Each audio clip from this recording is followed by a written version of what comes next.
We live in a world of shimmering illusions, where the lines between truth and fiction blur like shadows at dusk, where the very fabric of reality is woven with threads of manipulation.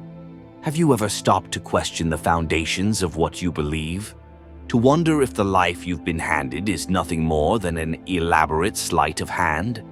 Modern society operates under a grand deception, one so pervasive, so insidious, that we no longer recognize it as deception at all. We mistake the walls of our cage for the horizon. We confuse the echoes of propaganda for our own voices. What if everything you've been taught to desire, success, status, security, is nothing but a carefully constructed mirage? Consider the screens that dominate our waking hours, flickering portals that feed us curated versions of reality.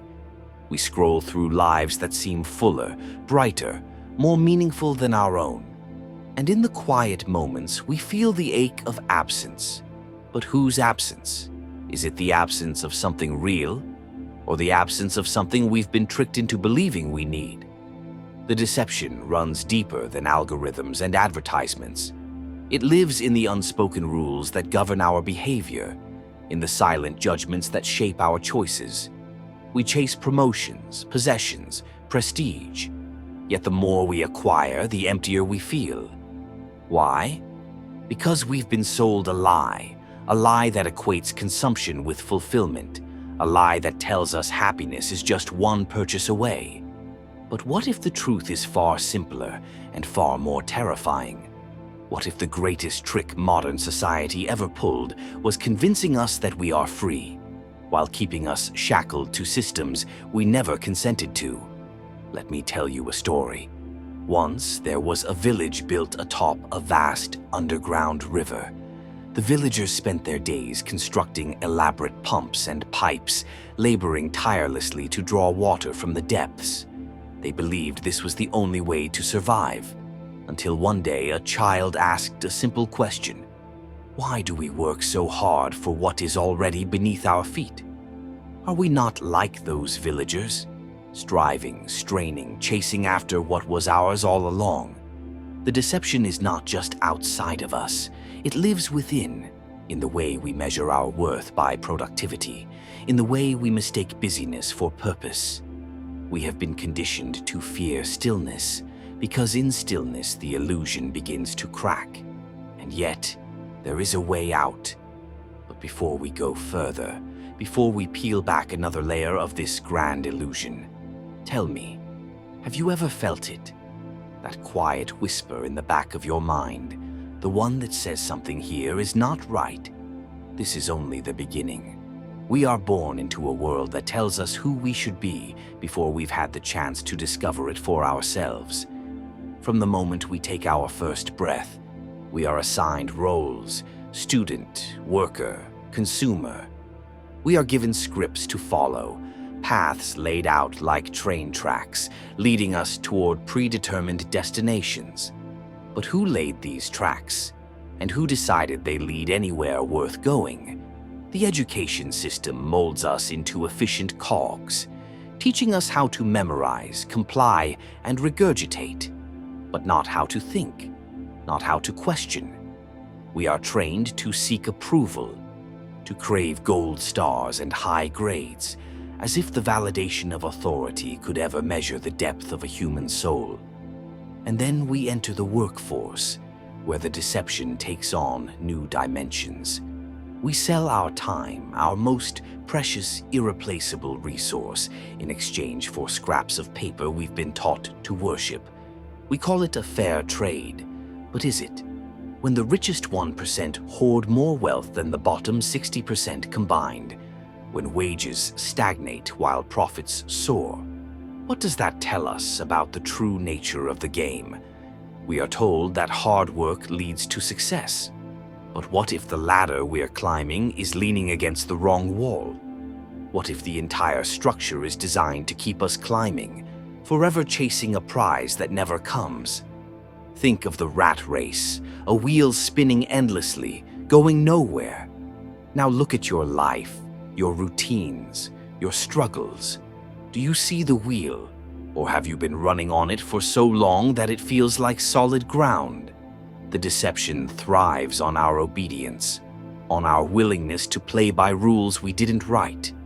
It convinces us that this is just how the world works, that there is no alternative. But history has shown us otherwise.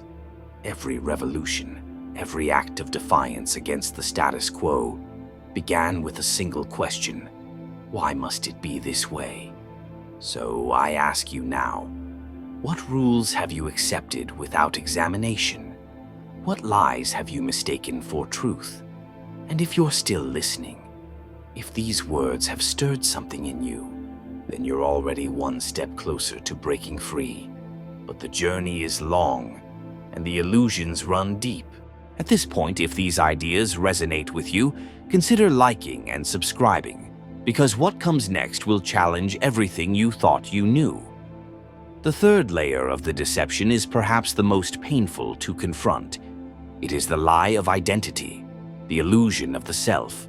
We are told that we are individuals, unique, autonomous, self-determined. Yet from childhood, we are bombarded with messages about who we should be, what we should want, how we should live. We absorb these influences like sponges, mistaking them for our own desires. Advertisements tell us what will make us happy. Social media tells us what will make us loved. The news tells us what to fear. And we internalize it all until the line between who we are and who we've been told to be dissolves entirely. We perform our identities like actors in a play, crafting personas for different audiences: the professional self, the social self, the online self.